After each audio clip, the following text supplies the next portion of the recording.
سورت المزمل، بہت سے لوگ اس کو مزمل پڑھتے ہیں، تو یہ مزمل ہے، زا کے اوپر شد ہے، اور باب کون سا ہے؟ تفاعل، یعنی تزمل تھا اصل میں، اور اس سے متزمل تھا، اور تا زا میں زم ہو گئی تو مزمل ہو گیا۔ اس سورت کے 2 رکوع ہیں، اور پہلا رکوع بالاتفاق مکی ہے اور مکہ کے ابتدائی دور میں نازل ہوا۔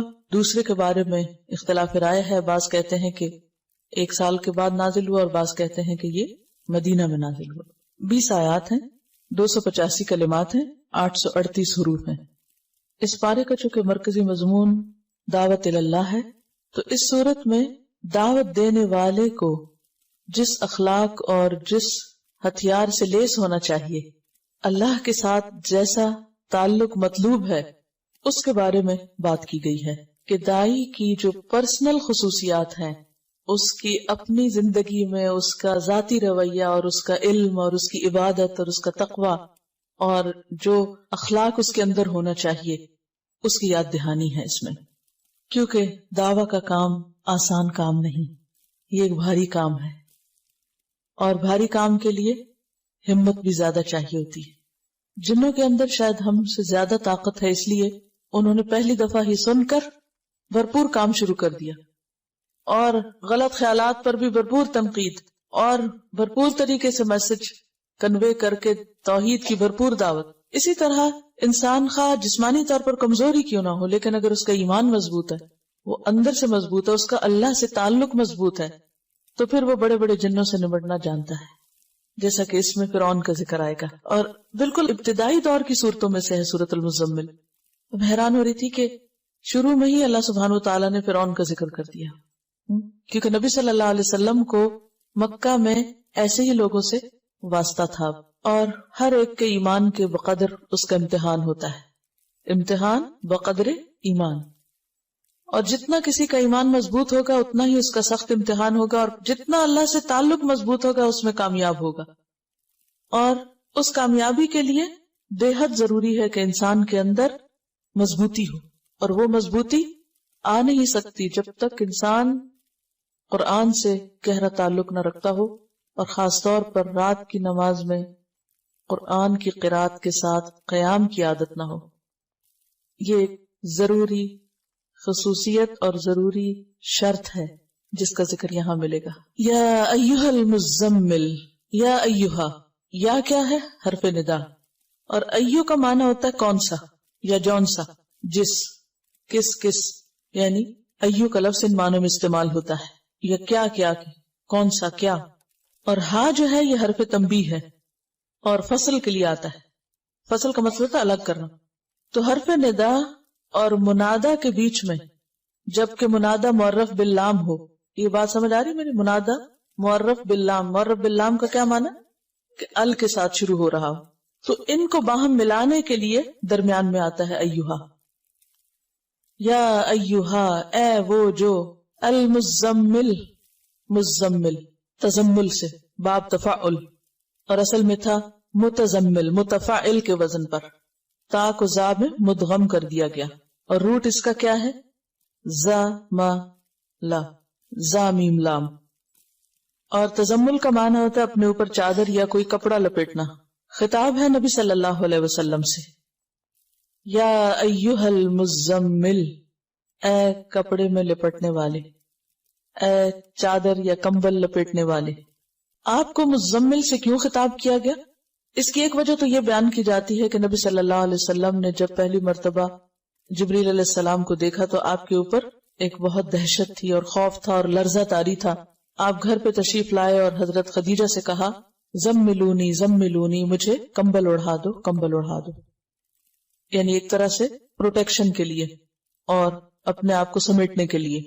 اور یہ تو چونکہ نقطہ آغاز تھا، اس کے بعد ابھی مزید آپ پر ذمہ داری ڈالی جانا تھی، لہذا آئندہ جب آپ کو پکارا گیا تو اس نام سے پکارا گیا، اے کپڑا لپیٹنے والے۔ اور عربوں میں دستور یہ ہوتا ہے کہ جب کسی کو خطاب کیا جاتا ہے تو اس کے حال کا ذکر کر کے اس کو بلایا جاتا ہے، اور یہ ایک محبت کا انداز ہوتا ہے۔ مثلا اس کی بہت سی مثالیں آپ کو ملے گی۔ ایک مرتبہ حضرت علی رضی اللہ تعالیٰ عنہ حضرت فاطمہ سے کچھ رنجیدہ ہو گئے، کچھ ناراضگی ہو گئی، تو گھر چھوڑ کے مسجد میں چلے گئے اور مسجد کے فرش پر لیٹے ہوئے تھے، آپ کے جسم کے اوپر مٹی لگ گئی. نبی صلی اللہ علیہ وسلم حضرت علی کو تلاش کر رہے تھے اور کرتے کرتے جب مسجد میں گئے تو کہا یا ابا تراب، اے مٹی والے، یعنی یا مٹی میں لپٹے ہوئے یا لتھڑے ہوئے اٹھو تم. اسی طرح حضرت ابو ہریرہ جو تھے ان کو بلیوں سے بہت پیار تھا تو ان کا نام ابو ہریرہ رکھ دیا گیا. اسی طرح کچھ اور بھی آپ کو ایسے نام ملیں گے یا کنیتیں ملیں گی کہ جو انسان کے حال کو یا اس کے شوق کو یا اس کے کام کو واضح کرتی ہے. تو نبی صلی اللہ علیہ وسلم نے چونکہ پہلی وحی کے بعد کپڑا اوڑھ لیا تو وہ ایک اتنا پیار بھرا انداز تھا کہ اللہ سبحانہ وتعالیٰ نے اس کو یاد کرایا اور فرمایا یا ایھا المزمل، اے کپڑا لپیٹنے والے. اب کپڑا لپیٹنے کا وقت نہیں، اب کیا ہے؟ اب تو کام کا وقت ہے. آپ ڈرے نہیں، گھبرائے نہیں، یعنی ایک طرح سے تسلی دی جا رہی ہے، محبت سے خطاب کیا جا رہا ہے.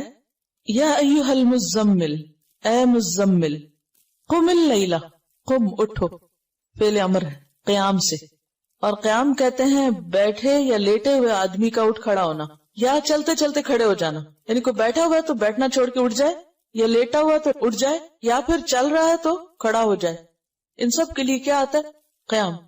قم اللیل، رات کو کھڑے ہو جاؤ. اب اس کا یہ مطلب تو نہیں کہ آپ نیند چھوڑ کے تو کھڑے رہا کرو، یہ عام کھڑا ہونا مراد نہیں ہے. یہاں قیام سے مراد نماز ہے، قیام اللیل ہے. آپ نے پیچھے پڑھا کہ بعض اوقات نماز کے لیے لفظ قرآن آتا ہے، بعض اوقات تسبیح آتی ہے، بعض اوقات سجدے کا لفظ آتا ہے، تو جز بول کے کل مراد ہوتا ہے.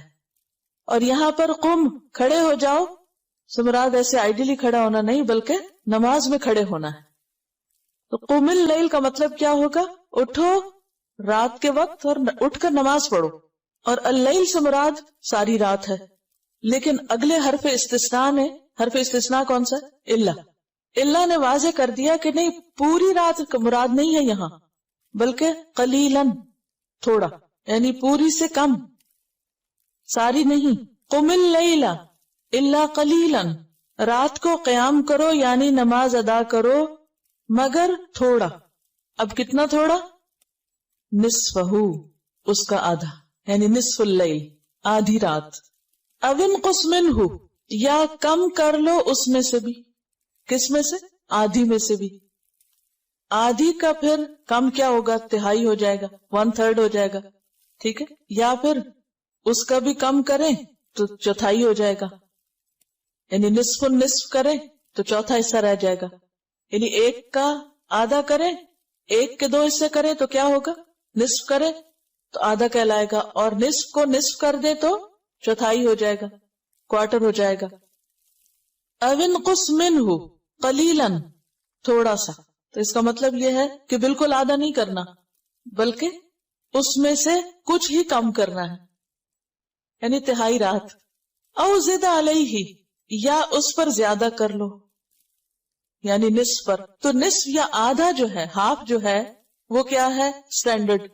کبھی آدھے سے کم کر لو یا اس سے بھی تھوڑا کم، یا آدھے سے کچھ زیادہ بھی کر لو. تو ڈیپینڈ کرتا ہے کہ جیسے بھی حالات ہیں.